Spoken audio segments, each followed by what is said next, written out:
I keep seeing people who are hiding their faces. Part 3. I drove into town. After seeing Jack hiding his face with his hands, in that horrible peekaboo pose, it was all I could do. It was a little after 3 a.m. The streets were empty. All the little shops that lined the sidewalk were dark. I drove around Main Street for several minutes in a loop without even really realizing what I was doing. What the hell is going on? Paranoid delusions. That's what Dr. Thompson had called them. But I never hallucinated anything before. Just thought people were watching me. That the house was bugged. That my ex was stalking me. And I'd moved past that. The worst of it was years ago. I'd moved on, forward, gotten married and started a new life. Besides, Jack had seen the man hiding his face in the photo. That was proof that I wasn't imagining it. I pulled over and parked outside of the bookstore. I made sure my doors were locked and then pulled out my phone. People hiding their face, I typed into the search bar, but that just brought up a bunch of silly stock images. People covering their face with their hands. Again, more stock images. People following me hiding their faces like weeping angels in Doctor Who. Bingo. Among all the hits for the Doctor Who wiki was a forum post, dated a few months ago, by a user named Purple-Haired Girl 55. I keep seeing these people hiding their faces in their hands.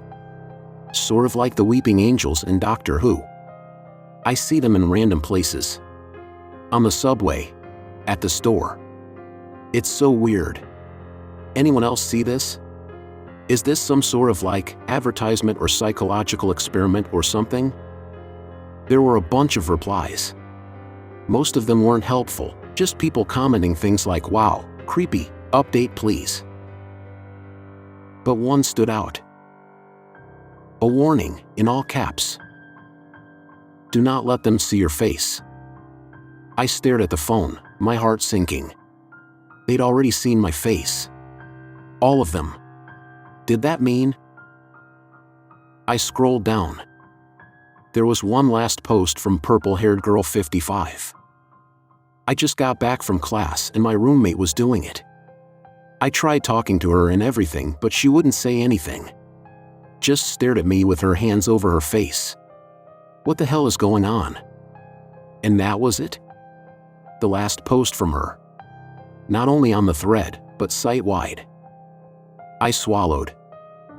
Whatever happened to her is going to happen to me. My heart pounded in my chest. That horrible, familiar spiral of dread, pulling me down into nothing. I tried to focus on my breathing. In. Out. But the weight didn't stop. I was drowning. I couldn't.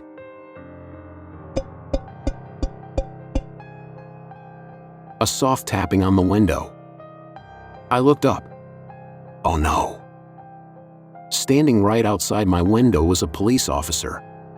Behind me, in the rearview mirror, there was a police cruiser parked with its lights off. License and registration, came the muffled voice from the window. I leaned over and opened the glove compartment. Pulled out the license and registration. Breathed in and out, trying to swallow the dizzying panic building in my chest. You can't have an attack right now. Jack is still your emergency contact and he'll call him if you're ill. Or worse, drop you off at home to get some rest.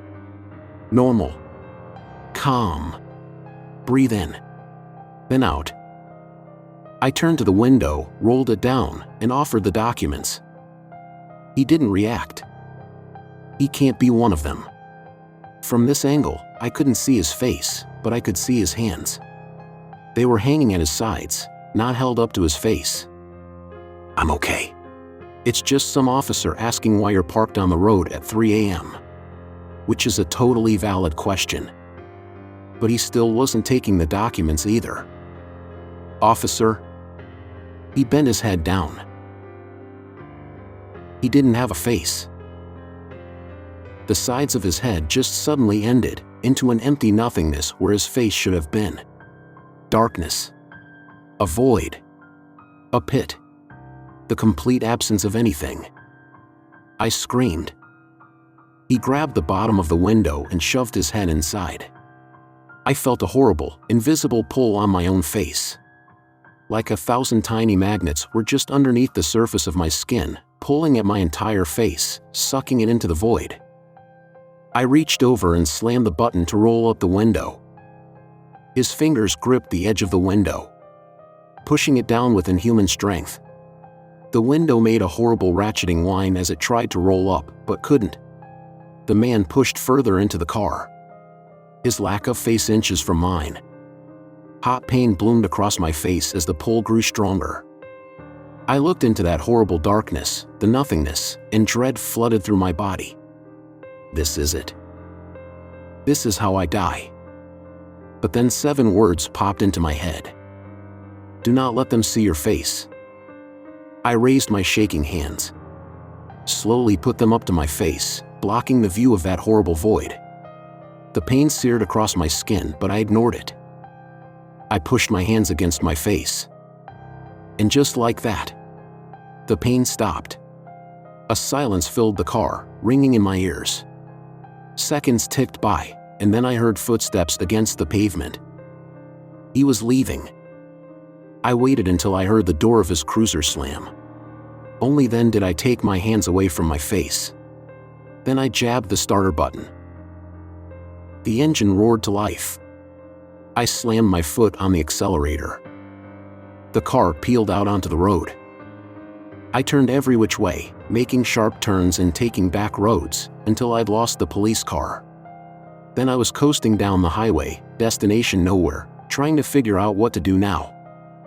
One thing was certain, I couldn't go home. I pictured Jack, lying in our bed, with that horrible emptiness instead of the face I loved. Who had stolen his face? Had one of the faceless come to him?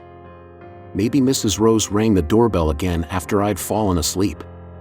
Maybe he'd answered it. And now, he was gone.